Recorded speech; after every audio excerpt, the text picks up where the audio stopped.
how on Tuesdays it's just you Yeah. that comes to the sessions.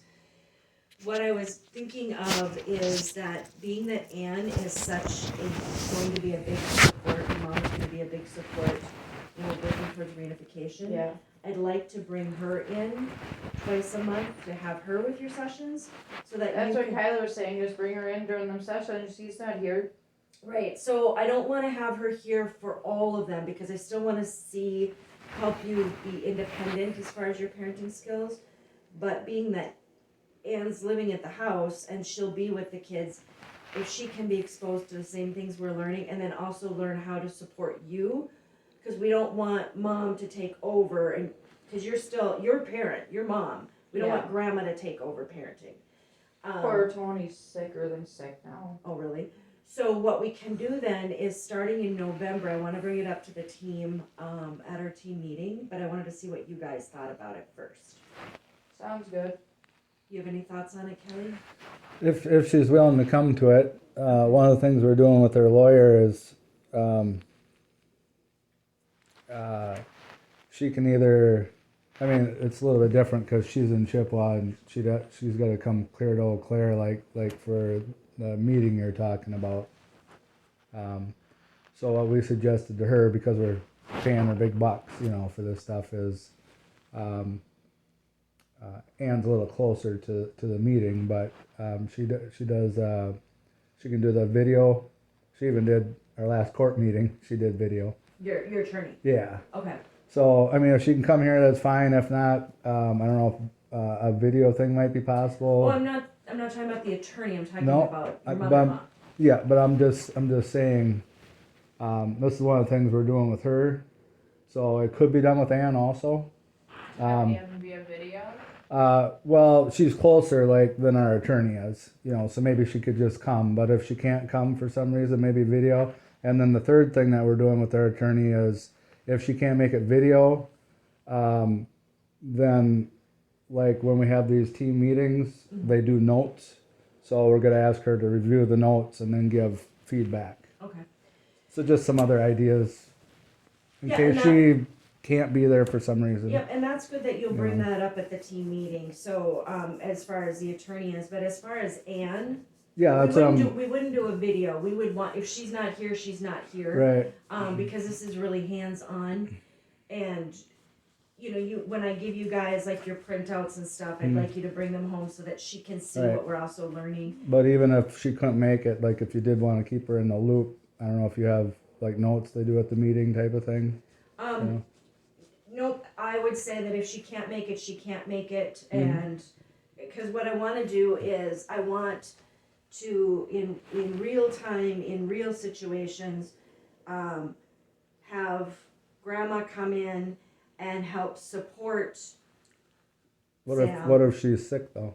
Then she just doesn't come in. Okay. Yeah. So I'm just saying, in lieu of that, I don't know if do you guys have notes on these meetings or your data or something? What we would do is we will give the printouts that we give you.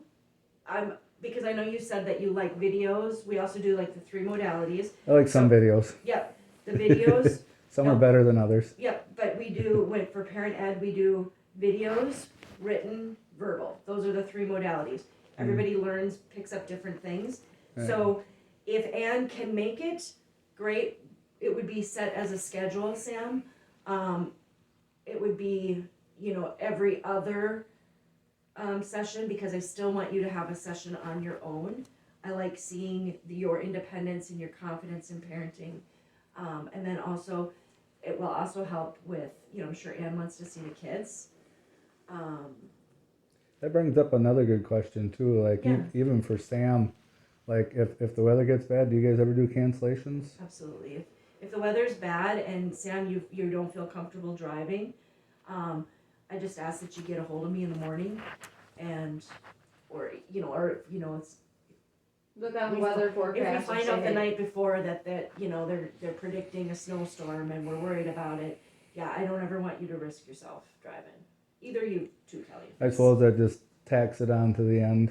Yeah. As far as the meetings go. Yep. What we do is then we would trying to remember cancel how that one, and then we just put it towards the end, so Yeah. you still get the same amount of time. Yeah. But even I don't ever want you risking yourself if the weather's bad. Right? You don't want people sliding around. Nope, At absolutely least, not. At least now you ain't got that trip to Menominee. That's a little better. Yeah, and But- and That would Hannah have been chaos trying to go over there in the wintertime. and Hannah and John might feel the same way if the roads are really bad. You No, know, are we they don't want allowed to that do a long. video chat? No, they can't do it. They don't attend the meetings. Never mind. I thought that we decided at the last one that they will be doing, that they will be attending. The team meetings, yeah, Yep, they will. but not these here. No, not these. And the thing to remember with the I team was- meeting too is they're not. Nice hat, Ashley. We don't. Stay warm. The team meetings, we Collier is invited to them, the county sets them up. So if you have any questions about the team meeting itself, you have to take that to the county, because we're just participants like you guys are.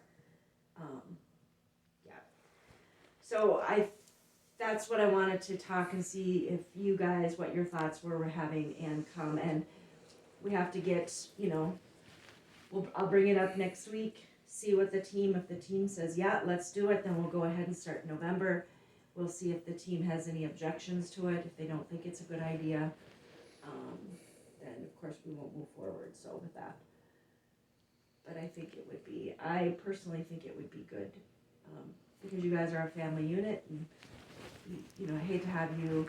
Have you ever done that before? No, because So this would be a first. your family is a unique situation. I have not worked with any parents that have grandparents living with them. Yeah. Our neighbors had their parents living in the downstairs. They had a bigger house than we did, but different. I just drywalled for some people. Their parents come over on vacation once in a while. Or no, I don't know how that went exactly, but I worked for drywall for different people. But yeah, they got like a little miniature kitchen down there, and that's a walkout basement. Oh, So nice. Because it does sound like Anne will be with you guys for a while, right? that's the plan. For at least a year or two, she's thinking. Okay. Until, everything gets settled and people, if me and Kelly choose to move, like she said, she'll move with us. She believes she's really going to enjoy her Buffalo Wild Wings. Yeah.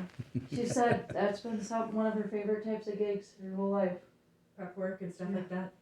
She said that's what she's been known to do. I mean, that's what she knows how to do. Yeah.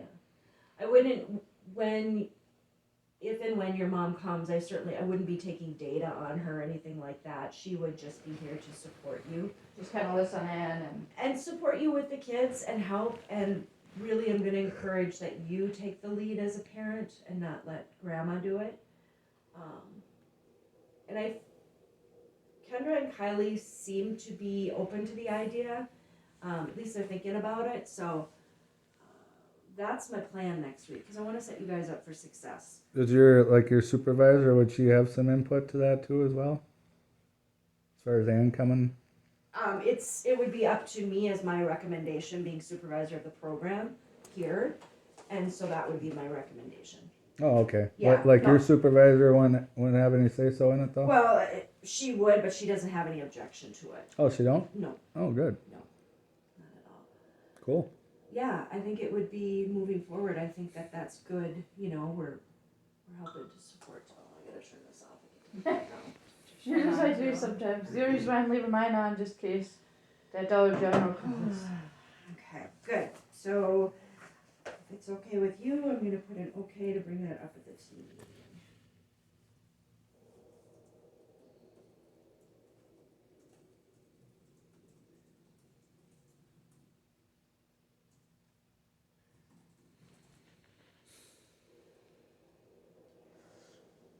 After this meeting, I definitely had to go get me more sweaters. Cause this one, Or Dash. for my interview tonight at 6:30, look, that's nasty. You have an interview Wash tonight? it. Yeah, at 6:30.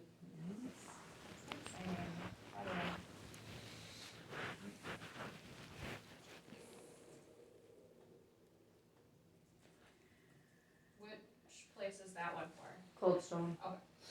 Creamery. Makes ice cream. One of my favorite ice cream places. Alright, so last Friday, we talked about social emotional learning. Do you guys remember at all, what social emotional learning is, or development, why it's important. It reminds me of the YouTube video I was watching this morning. What was that? What'd you watch this morning? Oh, what the heck is that Middle Eastern guy? Mike Tyson was on there. So I only got through part of it, but talk about emotions. Mike's like, well, I know you did a little research on me before I came here. And, you know, he's a little older now. You know, he's not breaking noses anymore, but he says, you know, all through my life, he says, I've been afraid. He says, and I had really good success. I had some drawbacks, and then I got successful again. And he says, yet to this day, he says, I'm still afraid. What am I afraid of?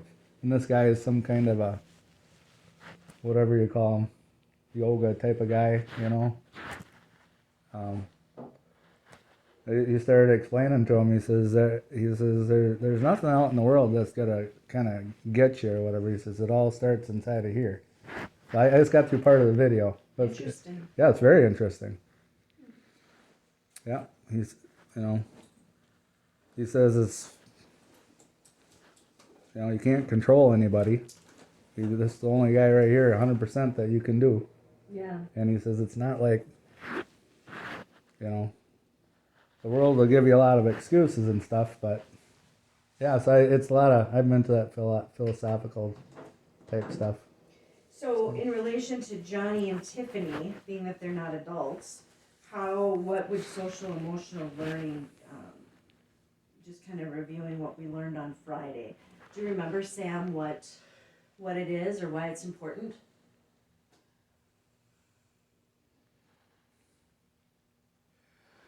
So social basically is getting along with others. Yes, absolutely. That's what I was gonna say. We is said get that a along million with times. others, but I couldn't think of the Yeah. right phrase to put it.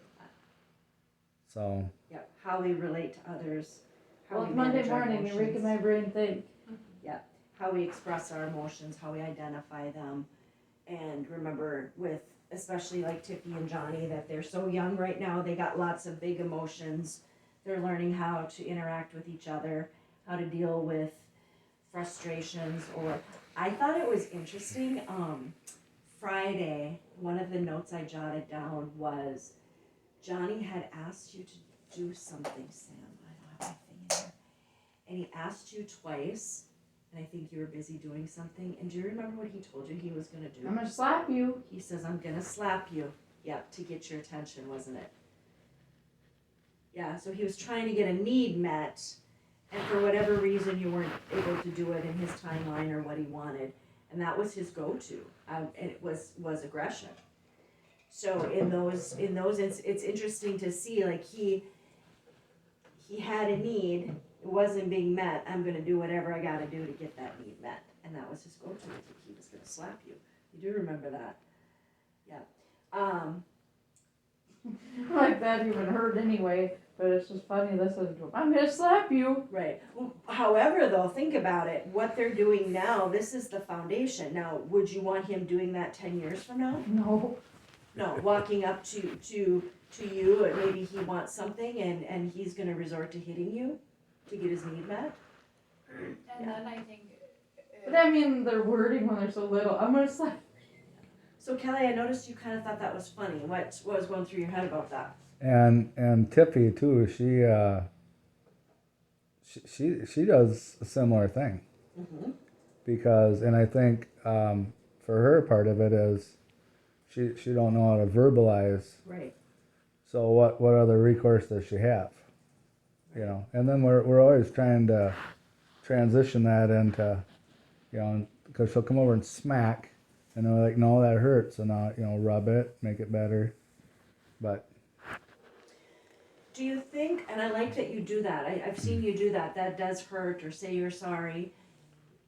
Those are perfect teaching opportunities to teach them how to get their needs met without that resort to aggression. Yeah. And so when, you know, like Tiffany does do something like that, or Johnny would do something like that, verbalizing it for them so that they think you're modeling it, would be a really good intervention. Otherwise, like I said, they're trying to get something done, but they don't know how to do it. Kelly's absolutely right. They don't have the words. So that's where we come in as parents to give them the words and to help them. Well, you can imagine for Tiffy, it's kind of frustrating. Yeah, You know, if we couldn't tell somebody, hey, I don't like that or something, yeah, exactly. zip your lip shut once and be frustrated about something. I did notice on Friday too, she had 2 instances of, so Johnny will hit the back of his head if he goes that Or way. his head back. She does the front of her head. And I think that it seems like that is her utter exasperation when she finally does not know. She will hit her head, which of course we know we want to intervene on that, but you are absolutely right, Kelly, the frustration that she must feel not having the words. So we want to help them with the words. Well, and then I think when one hits the other, or sometimes they don't hit, sometimes they do other stuff, right? Yeah. Scream in the ear or bite or. Mm-hmm. Take a toy or something, just get mad. So then when one gets hit, or they remember last time, yesterday or last week, hey, he hit me, and you know he got me to change or got his way or her way or whatever. So then they kind of learn one from the other a little bit, like this is a response, this is a reaction. Right. It's a reinforcement.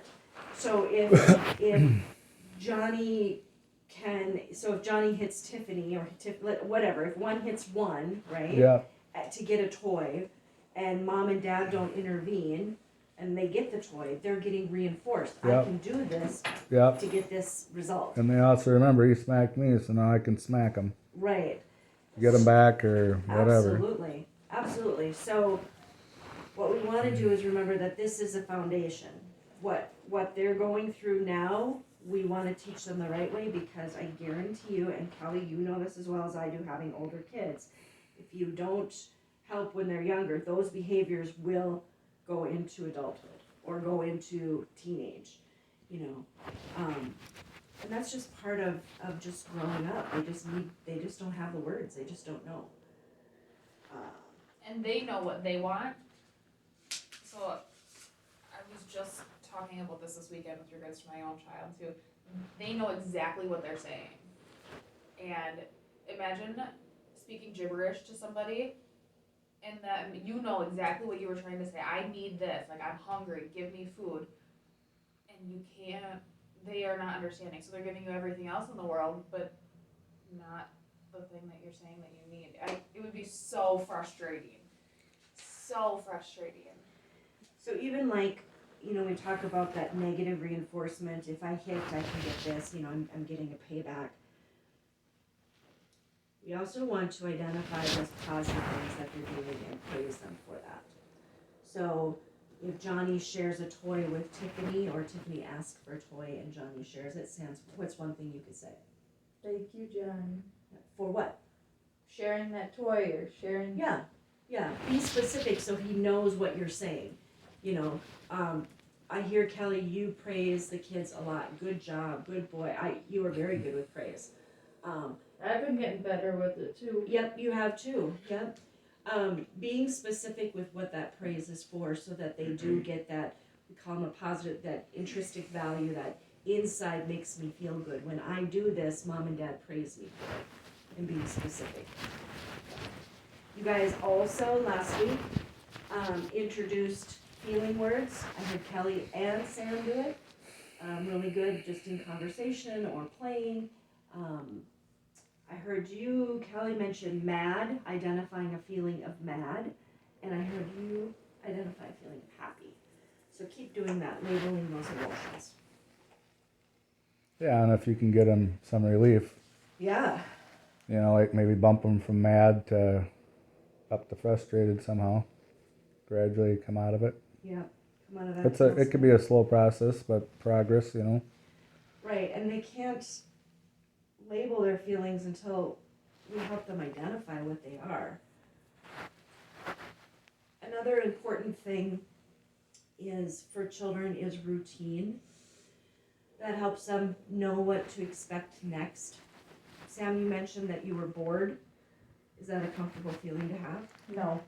Yeah, it's kind of irritating, is it? You don't know what's coming next. Sometimes people get anxious. You know, Callie, when you go to work, you probably have, you know what you need to do and in what order.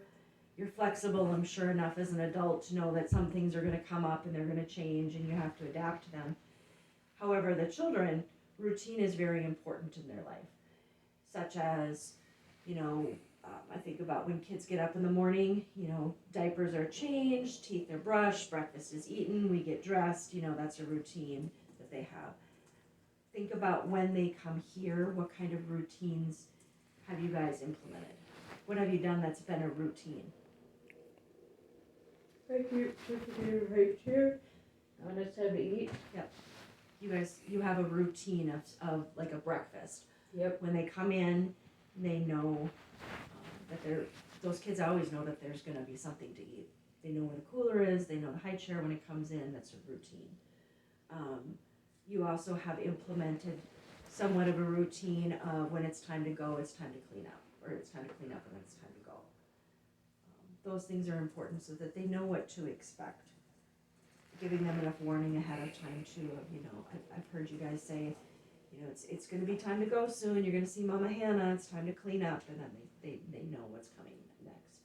So that also helps with emotions.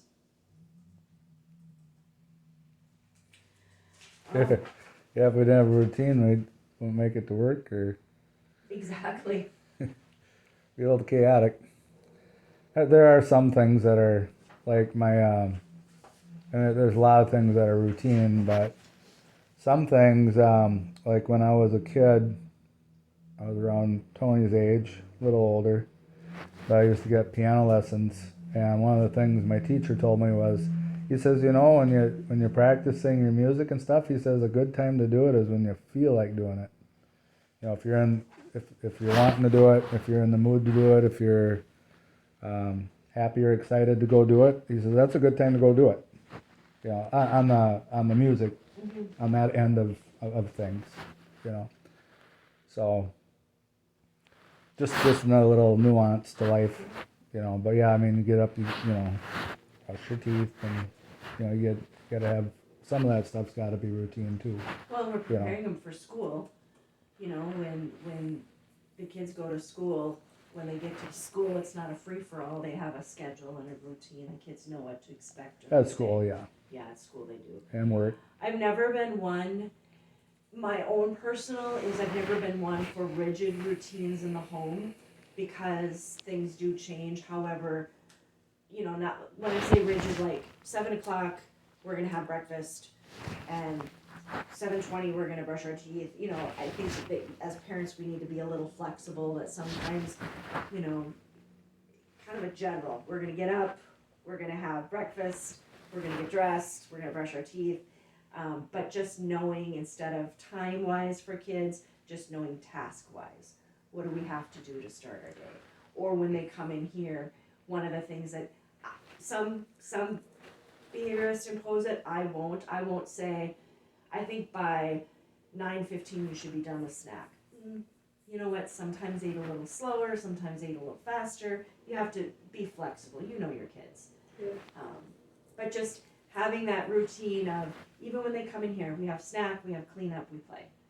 We play, we clean up, we leave, things like that. Yeah, it's whatever works. Yep. We when we were kids, mom had us going to church. They had these trips we would take sometimes. So we go to Minnesota, we go all different places, but because we had so many kids and must have stayed at a hotel or somebody's house or something. But we had so many of us that we couldn't all stay in the bathroom for a half hour. Yeah. You know, so it's like, okay, you guys each got 5 minutes. Yep. It wasn't like by 9:30 or anything, but it's like, so we were in there, 5 minutes, we were out, next one was in. Yep. But it's something that worked.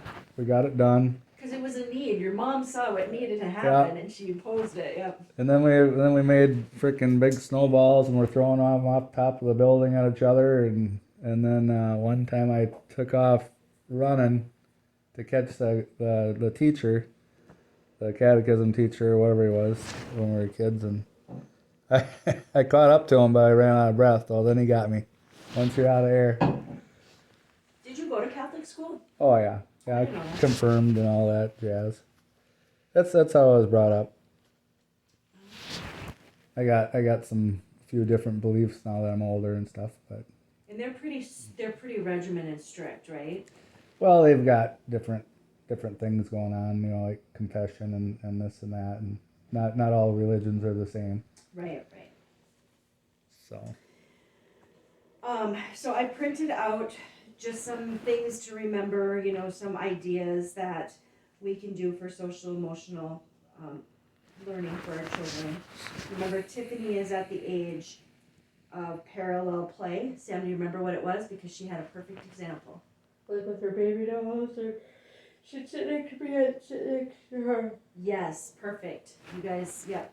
They don't necessarily interact, but they play beside. Johnny is a little different. Johnny's at that age where he's playing more with children or with mom or dad. Sometimes he plays with Tiffany. And so, being that they're kind of at different developmental stages, you still can introduce sharing, taking turns, things like that with them. well, maybe that coincides with the. I've heard it said that they form their basic personality by age 3, so maybe that's part of the reason why they do that parallel play. Yeah, maybe. And then 3 or 4 to 7 is where they're still kind of soaking things up like a sponge, but their personalities kind of formed. They're starting to play with the other kids a little more. Makes sense. Yep. Well, see, you guys, I'm surprised that you remembered all that from Friday. Jeepers. No Tony's kidding. birthday's in I'll put this on top of your, Huh? Tony's birthday's in 3 months. What'd you say, Tony is sick? He's 8. It's gonna be yeah. 9. No, not sick. Right. Sick. He's sick? Sick. Yeah. What's wrong with him? He didn't I'm seem not too last. sick to me last night. Oh yeah, he was curled up on the couch under a blanket. Like Your mom stomach or said he was cold running a or? fever He and everything. might have seemed like he's a little off, but he was pretty talkative and everything. He was all like congested. When I talked to him, Mommy, I'm sick. Oh. Body. He Mm, says I feel it going up, Mom. Oh, mhm. he's got a stomach issue. It's 6th season, lots and lots of the kids I So Carolyn had him underneath a blanket and everything, and she told him, no more phone calls tonight, bud. She said, you're sick. Except for I called him. She said he was talking to you and Mhm. everything. He texted me and said goodnight again. Mhm. Tony said, but Mom, he says I miss you, I'm sick. When do you guys see him next? This Thursday. Not Wednesday? Nope, because Danny has a doctor appointment. Yeah, we see him once a week, Wednesdays or Thursdays, Okay. depending on them. Or maybe depending on us. My mom, she's gonna talk to Kylie and Kendra and see if we can get them at least for a couple hours on the holidays. I mean, like you said, that'd only be a reasonable thing to ask. Yeah. Yeah, that's a. I mean, even for 2 or 3 hours, it is better than no time at all. And Kylie and Kendra are the ones that get to make that decision, so yeah, bring that up to them. And I would say probably bring it up sooner than later. Right, the holidays come Fairly so fast. fast. Once Halloween's gone, boom, boom. It is very fast. I can't even believe Halloween's already almost here. Next week, almost already. This month is just gone.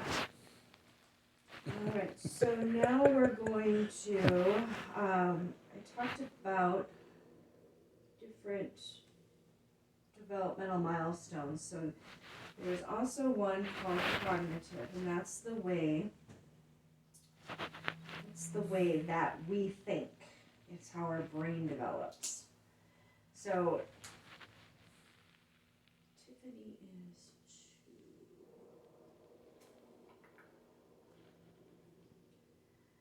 So I know that Tiffany is 2 going on 3, but what I wanted to do is look at the 2-year-old one, so I just can gauge where she's at.